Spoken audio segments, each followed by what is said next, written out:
take you to another developing story. The search and rescue operations continue in India, where an Air India flight carrying 242 passengers crashed shortly after takeoff on Thursday afternoon. There were 169 Indian and 53 British nationals on board. Let's now take you live to SABC News reporter Khayelihle Khumalo, who is at the British Embassy in Pretoria and joins us live now. Kaya, good evening to you and thank you so much for your time. Certainly, there will be, of course, a lot that is being said about the developments in India, given the fact that you do have the 53 British nationals that would have been on board that flight. Well, certainly, Bongo, this is a story really that has touched the world.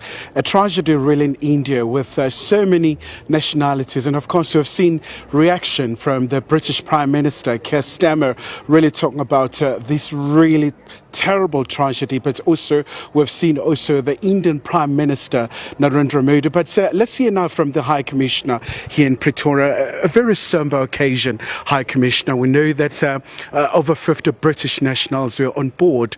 Just your immediate reaction to this terrible tragedy.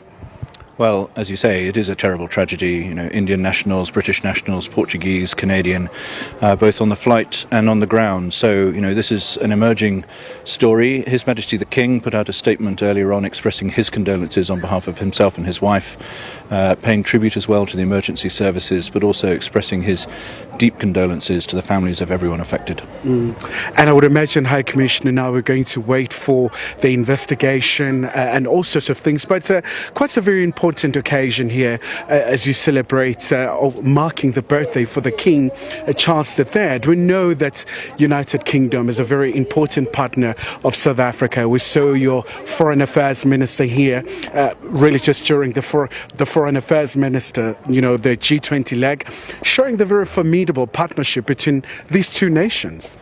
Well, that's actually what this event is all about. We always use the King's birthday party all around the world to celebrate our partnerships and links. And as you say, this is a very important year with South Africa hosting the G20.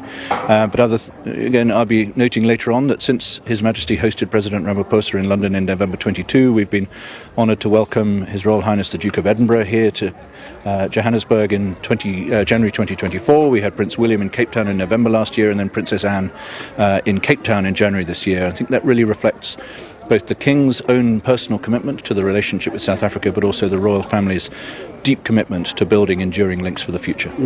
And just before we let you go, High Commissioner, we saw, recently, even the Deputy President, Paul Mashatile, went to the United Kingdom.